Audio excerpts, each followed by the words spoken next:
Okay. So last క్లాస్‌లో మనము protecting groups కోసం మాట్లాడుతున్నాము. రక్షక సమూహాలు. ఇందులో ప్రొటెక్షన్ ఆఫ్ ఆల్కహాల్స్.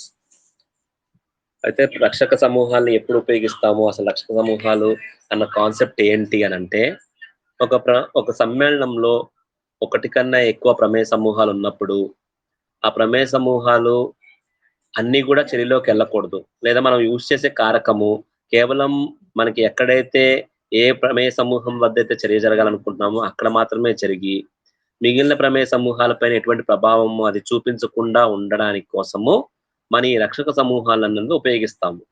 అంటే రక్షక సమూహాలను ఉపయోగించడం ద్వారాగా ఆ యొక్క ప్రమేయ సమూహం అన్నది మీకు బ్లాక్ చేయబడుతుంది. ఆ బ్లాక్ చేయడం వలన ఏమవుతుందంటే కారకము ఆ యొక్క ప్రమేయ సమూహం పైన ఎటువంటి ప్రభావము చూపించదు. సో, అందుకోసం అని చెప్పేసి మనము ఎస్పెషల్లీ ఇది మనకి సింథసిస్‌లో అంటే ఫార్మాస్యూటికల్‌లో కానివ్వండి, ఇంకా రిసర్చ్ యాస్పెక్ట్‌లో కానివ్వండి, ఇంకా ఇతరితర ఎక్కడైతే మనకి రసాయనిక చర్యలు జరుపుతూ ఉండే పరిస్థితి ఉంటుందో, అక్కడ అన్ని చోట్ల కూడా మనకి ఆ రక్షక సమూహాలన్న కాన్సెప్ట్ చాలా చాలా ఉపయోగకరంగా ఉంటుంది. ఓకే. సో, మనం ఇప్పుడు నిన్న ఆల్రెడీ మనం చూసాము ప్రొటెక్షన్ ఆఫ్ ఆల్కహాల్స్. ఆల్కహాల్‌లని ఎలాగా మనము రక్షించుకోవచ్చు అనేది మనం చూసాం కొన్ని చర్యలు. మళ్ళొక్కసారి రివ్యూ చేద్దాం ఆ చర్యల కోసము. ఆహ్,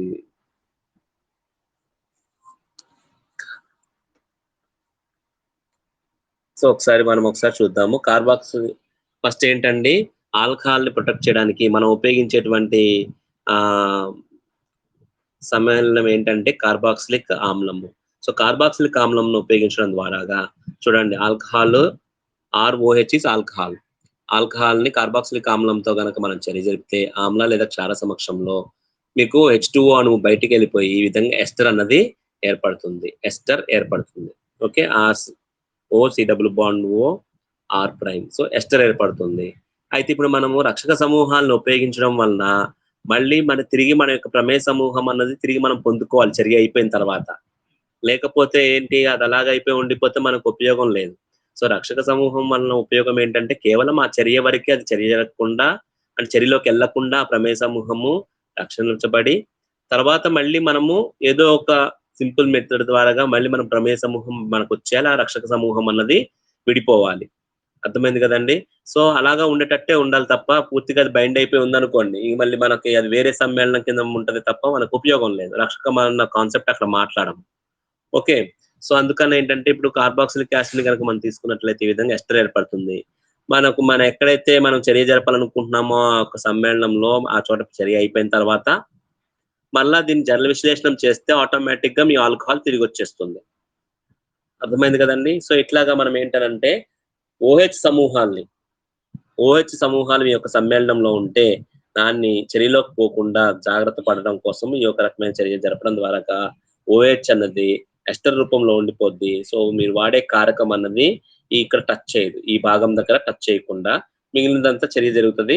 తర్వాత మళ్ళీ జలవిశ్లేషణ చేసేదాకా మీ ఓహెచ్ మీకు తిరిగొచ్చేస్తుంది. అలాగే యాసిడ్ క్లోరైడ్‌లతో కూడా మనం ఉపయోగించొచ్చు. యాసిడ్ క్లోరైడ్‌లు గనక ఉపయోగిస్తే ఇక్కడ హెచ్‌సీఎల్ బయటికెళ్ళిపోతుంది. ఇక్కడ కూడా మీకు ఏర్పడేది ఎస్టర్‌లే. అర్థమైంది గదండీ! సో, బెంజోయిల్ క్లోరైడ్ ఇవన్నీ గూడా ఉపయోగించొచ్చు. అవి కూడా మీకు ఎస్టర్‌ల కింద మనకి వచ్చేస్తాయి. మళ్ళీ జల విశ్లేషణ చేస్తే యాస్ యూజువల్ మీకు ఓహెచ్ బయటకొచ్చేస్తుంది. ఇక ఇంకోటి చూడండి ఇక్కడ ట్రైమిథైల్ సిలైల్ క్లోరైడ్. సో, సిలికాన్‌కి 3 మిథైల్ సమూహాలున్నాయి. సిలికాన్‌కి 3 మిథైల్ సమూహాలున్నాయి. ఒక క్లోరిన్ ఉంది. దీన్నే మనము ట్రైమిథైల్ సిలైల్ క్లోరైడ్ అని అంటాము. సో, ఇక్కడ కూడా మనం ఆల్కహాల్‌లో ఉన్న ఓహెచ్‌లో హెచ్‌సీఎల్ బయటికెళ్ళిపోయి సిలైల్ ఈథర్స్ ఏర్పడతాయి మీకు. ఇలాగ సిలైల్ ఈథర్స్ అన్నవి ఏర్పడతాయి. ట్రైమిథైల్ సిలైల్ ఈథర్స్ అని చెప్పేసి అంటాం వీటిల్ని. తర్వాత మళ్ళీ జల విశ్లేషణ చేస్తే యాస్ యూజువల్‌గా మీ హెచ్ ఇక్కడ ఆల్కహాల్ అన్నది వచ్చేస్తుందనమాట. ఓకే. సో, అలాగే ఈ ట్రైమిథైల్ సిలైల్ క్లోరైడ్స్ కూడా మనము యూజువల్‌గా ఉపయోగించుకుంటా ఉంటాం. ఇంక తర్వాత ఏంటంటే ఆల్కైల్ ఆర్ బెంజైల్ క్లోరైడ్స్ అంటే ఏంటంటే సింపుల్ ఆల్కైల్ క్లోరైడ్‌లు గాని, లేకపోతే బెంజైల్ క్లోరైడ్‌లు గాని మనం ఉపయోగించడం ద్వారా ఇక్కడ కూడా హెచ్‌సీఎల్ బయటికెళ్ళిపోతుంది. Plus sodium hydride. సోడియం హైడ్రైడ్‌లు గనక లేదా సోడామైడ్ కూడా యూజ్ చేసుకోవచ్చు. NaNH2 కూడా ఉపయోగించొచ్చు. NaH గాని లేదా NaNH2 సోడమైడ్ అంటారు దీన్ని.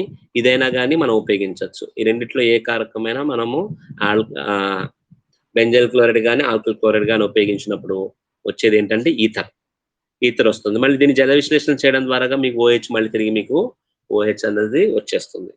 ఓకే. సో, అట్లా ఇక్కడ ఏంటనంటే మనకి ఆహ్, ఆల్కహాల్‌ని మనము ప్రొటెక్ట్ చేసుకోవచ్చు. ఇక తర్వాత మనము ఇదన్నీ ఆల్కహాల్‌కి సంబంధించినటువంటి సింపుల్ ప్రొటెక్టింగ్ మెథడ్స్ అన్నమాట. అర్థమైంది కదండీ! ఏ విధంగా మనము రక్షించుకోవచ్చు అన్నవి ఇవన్నీ గూడా సింపుల్ పద్ధతులు. ఇక తర్వాత ప్రొటెక్షన్ ఆఫ్ డయోల్స్. డయోల్ అనంటే ఏంటండి? 2 ఓహెచ్ సమూహాలు గనక ఒక సమ్మేళనం ఉంటే, 2 ఓహెచ్‌లని కలిపి మనం ప్రొటెక్ట్ చేసుకోవచ్చు.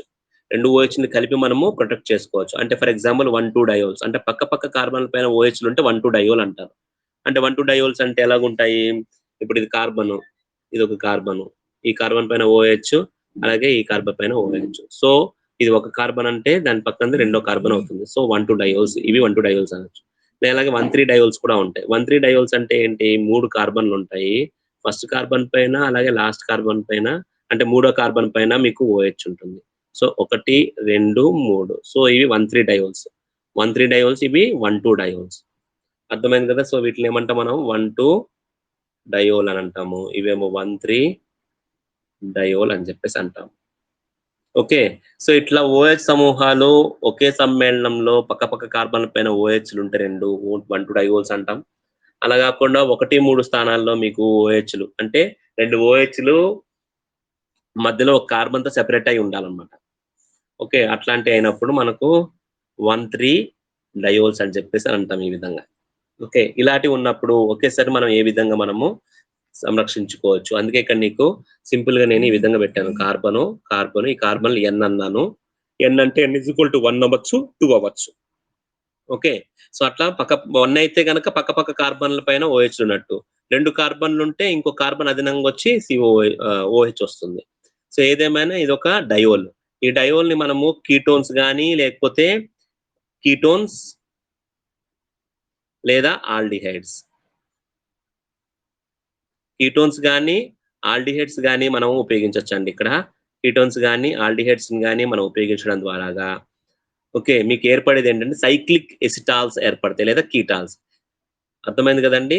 సైక్లిక్ కీటాల్స్. జనరల్‌గా మనం ఇక్కడ ఆల్డిహైడ్‌ల కన్నా కీటోన్‌లు చాలా వేగంగా చర్యలోకి వెళ్తాయి ఇక్కడ. ఆల్డిహైడ్‌ల కన్నా కీటోన్‌లు చాలా వేగంగా వేలపడతాయి. సో, ఎస్టోన్‌తో గనక చెరిపితే ఆటోమేటిక్‌గా మీకొచ్చేటువంటిది ఎస్టాల్స్ వస్తాయి. సో, కీటాల్స్ అంటాం సింపుల్‌గా కీటాల్స్. అయితే సైక్లిక్ రింగ్ ఏర్పడుతుంది ఈ విధంగా. అర్థమైంది గదండీ! సో, ఓహెచ్, 3 ఆక్సిజన్‌లకి ఇక్కడ ఒక ఆక్సిజన్ బయటికెళ్ళిపోతుంది H2O రూపంలో. చూడండి. ఈ హైడ్రోజను, అలాగే ఈ ఆక్సిజను, మళ్ళీ ఈ హైడ్రోజను. ఏం బయటికెళ్ళిపోయిందండి? H2O బయటికెళ్ళిపోయింది.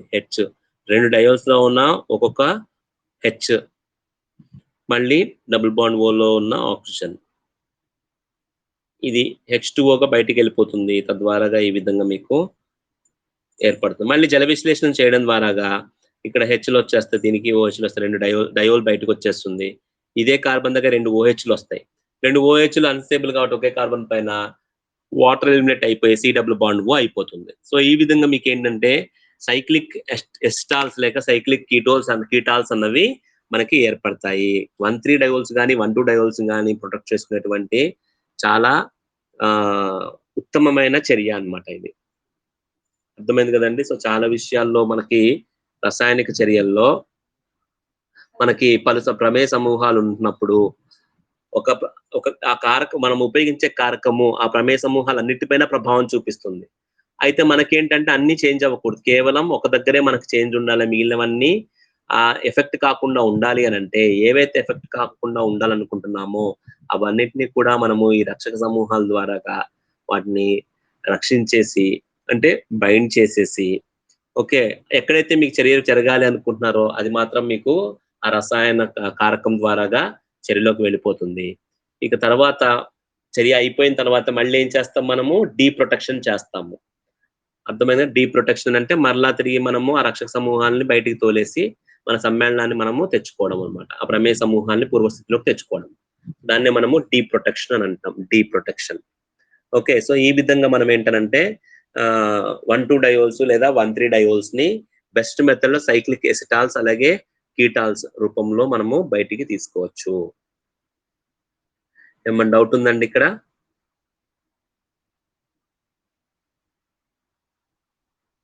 రెస్పాండ్ అవ్వండి. అర్థమైందా మీకేమన్నా? 'అసిర్ నాయుడు', 'రాంబాబు', 'నవీన్' అర్థమైందా ఏమన్నా?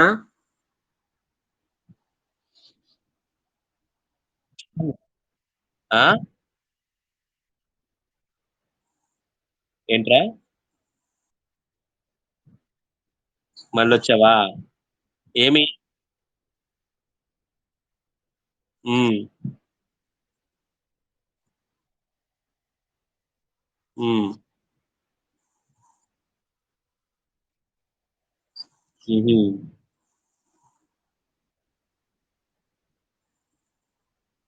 మరి ఏం చేయగలంటావు దానికి? మరేం చేయగలం దానికి అంటున్నాను. హ్మ్. అది మామూలుగా చెప్పిందైతే వినబడుతుంది కదా పోనీ. టీచ్‌మెంటా? హ్మ్. ఒకసారి ఫోన్ స్విచ్ ఆఫ్ చేసి స్విచ్ ఆన్ చేయమనకపోయావు?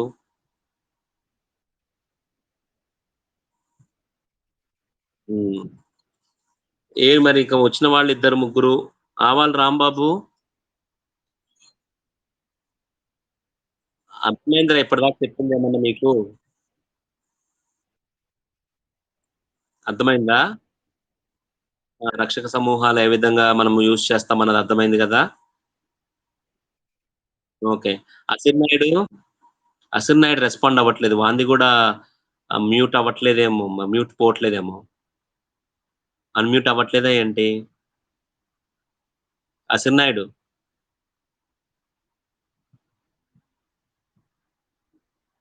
'రాంబాబు'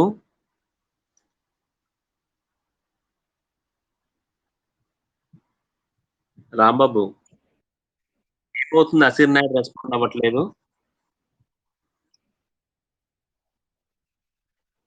మెసేజ్ అయినా చేయమను అతనికి. మెసేజ్ అయినా చేయమను ఒకసారి. ఇక్కడ మెసేజ్ ఆప్షన్ ఉంటది చూడు పైన. మెసేజ్ టైప్ చేయమనండి. At least chat. చాట్‌లో మెసేజ్ కొట్టండి అట్‌లీస్ట్. లేదా మీ కెమెరాలో ఆన్ చేయండి. మీ కెమెరాలో ఆన్ చేయండి ఒకసారి.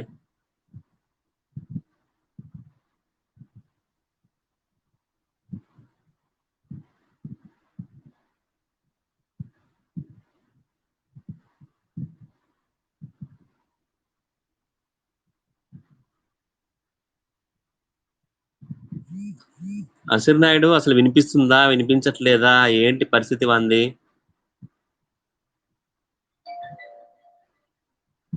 హ్మ్.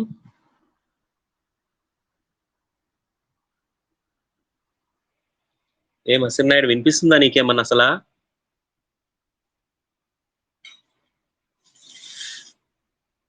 మాట్లాడట్లేదు. అసలు పూర్తిగా మరి వాడు ఆన్‌లైన్‌లోకొచ్చాడు. వాడికేం జరుగుతుందో అర్థమవుతుందో లేదో ఒకసారి కాల్ చేయండి వానికి. హ్మ్.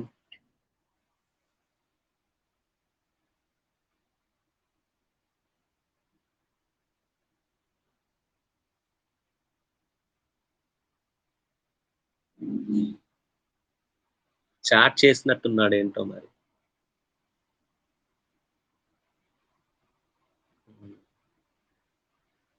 రాంబాబు మెసేజ్ పెట్టాడు.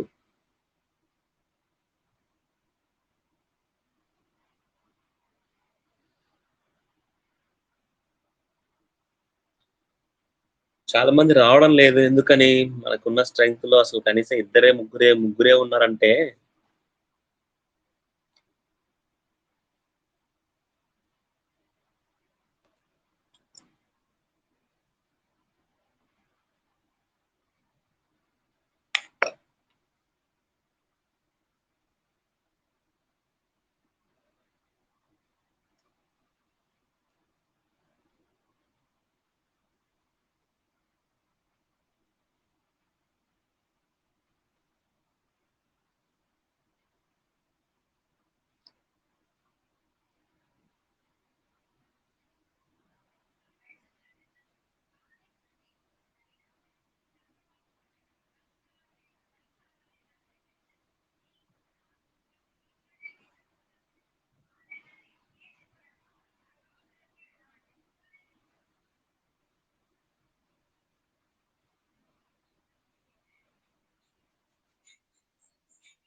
ఏమైంది ఇంతకీ?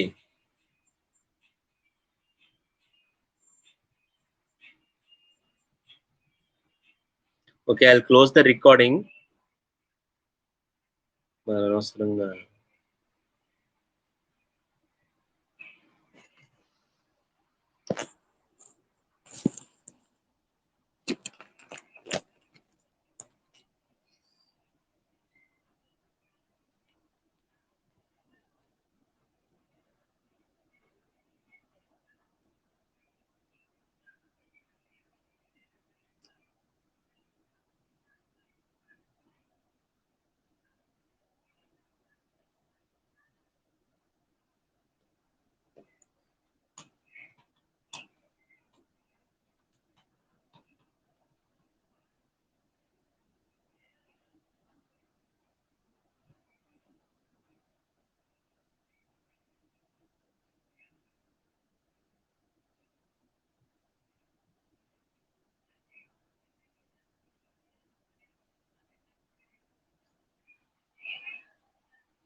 అసినాయుడు వచ్చాడు మళ్ళీ.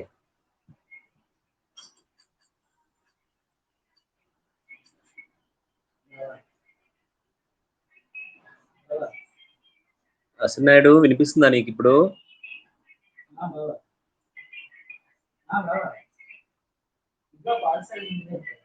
అన్మ్యూట్ చేయి ఒకసారి.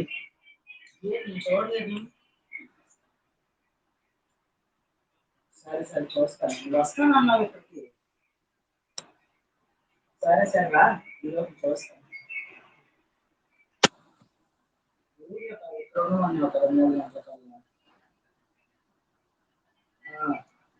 రాంబాబు, చూస్తాను.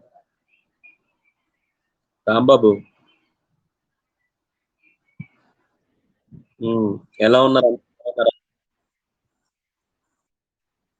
అందరు బానే ఉన్నారా ఇంటి దగ్గర అంటున్నా?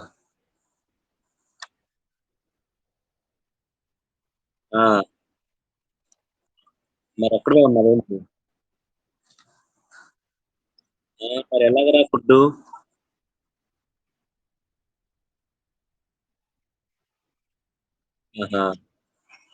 ఓకే. ఎలా ఉన్నాయి కేసులు అక్కడ, ఎలాగున్నాయి?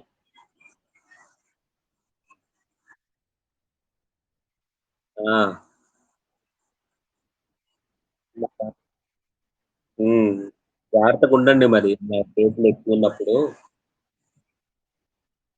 అది మినిమమ్ థింగ్స్ పాటించండి. శానిటైజ్ చేసుకోండి, శానిటైజ్ చేసుకోండి. కొత్త కేసులు ఉన్నప్పుడు బ్లీచింగ్ పౌడర్ ప్యాక్ కూర్చోండి 10 ఉన్నట్లు.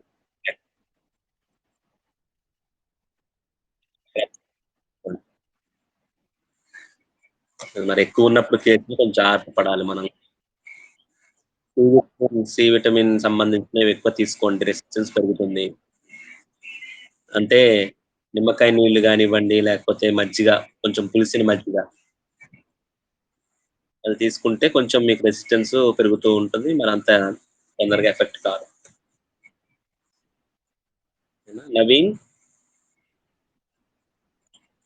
ఏమైంది అప్పుడున్న పరిస్థితి? అక్కడేం రెస్పాండ్ అవ్వడం లేదు.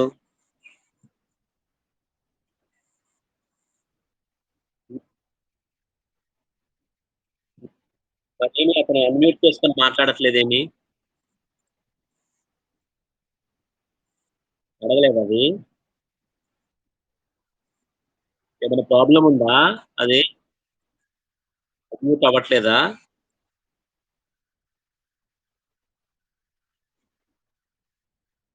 అసినాయుడు,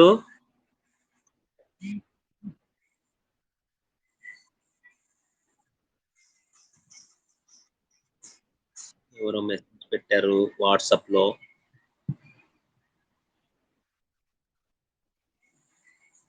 ఉమ్.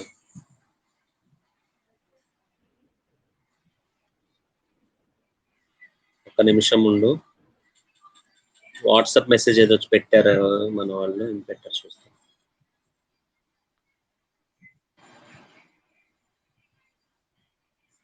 ఫస్ట్ ఇయర్ ఉన్నారు.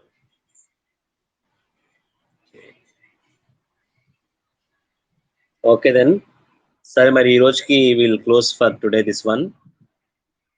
సరేనా, ఈ రోజుకి ఇది క్లోజ్ చేద్దాము. రేపటి క్లాస్లో మళ్ళీ మన క్లాస్లో అందరు కూడా మరి ఎక్కువ మంది అటెండ్ అవ్వండి. ఎందుకంటే మరి ఇద్దరు ముగ్గురుతో అని అంటే ఇలాగా టాపిక్ అయిపోద్ది కానీ అందరు లాస్ అవుతారు చాలా వరకు.